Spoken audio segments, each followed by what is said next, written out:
offensivement, il va donc falloir serrer Ouais. tout ce qu'on peut serrer. Oui, Jusqu'au mercato. on a le retour de Jamal qui est le bienvenu pour nous. On a aussi Nabil qui peut jouer sur le front de l'attaque. Ilan Gomez qui a montré sur quelques rentrées qu'on pouvait un peu compter sur lui. Mais on va le faire.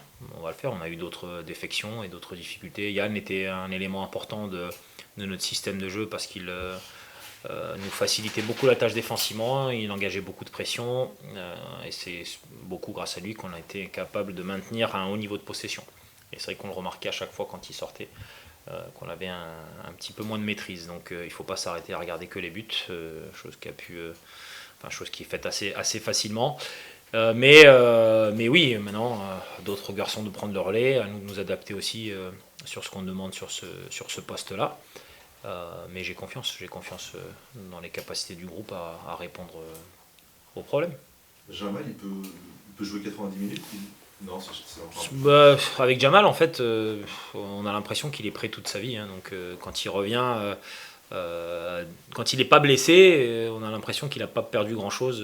Même pendant un mois où il ne s'est pas entraîné avec le groupe, il revient et puis tu n'as pas l'impression qu'il souffre beaucoup physiquement. Donc moi, je pense qu'il a facilement 60-70 minutes dans les jambes. Maintenant, on va voir si mon ressenti se confirme. Mais encore une fois, il n'est pas la seule option non plus pour nous. C'est quand même paradoxal, hein, le HAC a quelques soucis, je dirais, offensifs, mais reste quand même la deuxième attaque. Yann, certes, qui bosse beaucoup, mais qui ne marque pas énormément. Jamal, qui n'a pas beaucoup joué. Et finalement, le HAC a la deuxième attaque du championnat.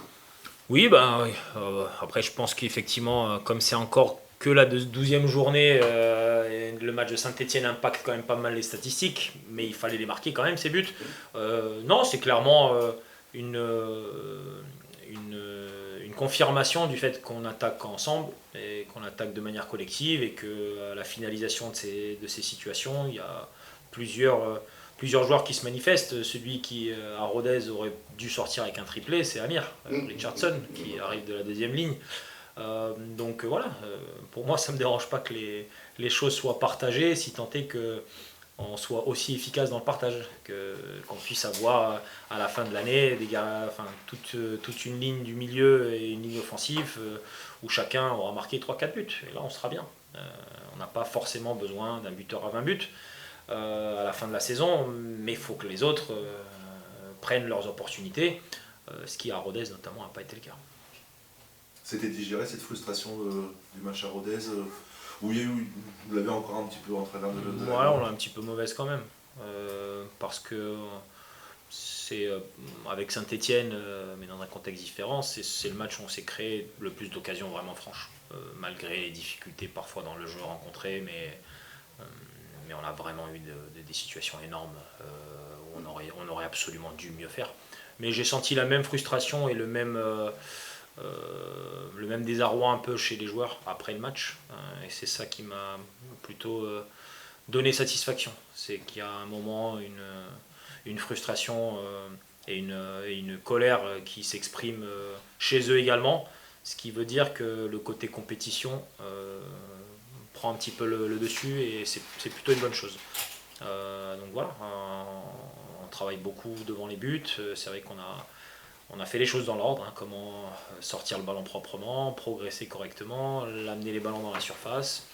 Maintenant, il nous reste à planter le clou complètement et c'est une étape qu'on doit franchir. Je pense que c'est une étape aussi autant technique que mentale. Et une fois qu'on l'aura franchi, je pense qu'on libérera encore d'autres capacités. Et vous partez un petit peu dans l'idée de rattraper un peu ces 2 points perdus en abordant ce match contre Metz. C'est un peu ça Non, pas forcément. Ça rajoute un petit peu de pression quand tu gagnes pas le match juste avant, mais j'ai surtout envie de vivre un grand match contre des Messins qui regorgent de qualité, qui n'ont pas encore trouvé le rythme de croisière dont cette équipe est capable. Mais on doit livrer une grande partie. Ça c'est clair et net. On doit donner une réponse collective. On doit sortir en équipe, on doit imposer un tempo fort, haut, un gros niveau technique, une bonne maîtrise et livrer un match similaire à ce qu'on a pu livrer contre Amiens ou contre Caen en se mettant vraiment au diapason de joueurs qui en face de nous étaient des joueurs de Ligue 1 et sont probablement en termes de qualité aussi des joueurs de Ligue 1. Donc c'est un match challenge pour nous et tant mieux et j'ai hâte d'y être. Vous pouvez expliquer comment ce passage à vide à des Messins, je voyais une seule victoire sur les 6 derniers matchs. Oui. Vous avez analysé leur jeu, tout ça, ils ont du mal à quel niveau? Ils ont du mal à finir aussi, parce qu'ils ont beaucoup de situations, ils prennent beaucoup de frappes, les ballons ne rentrent pas facilement.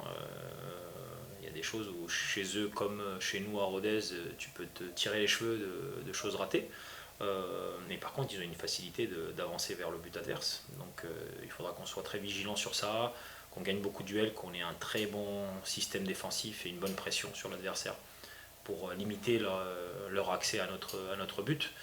Après, voilà, chaque équipe connaît des moments de flou, surtout parfois les équipes qui descendent, c'est encore plus difficile. Mais on comprend bien la dynamique, on sait à qui on a affaire et on ne manque pas de vigilance par rapport à ça.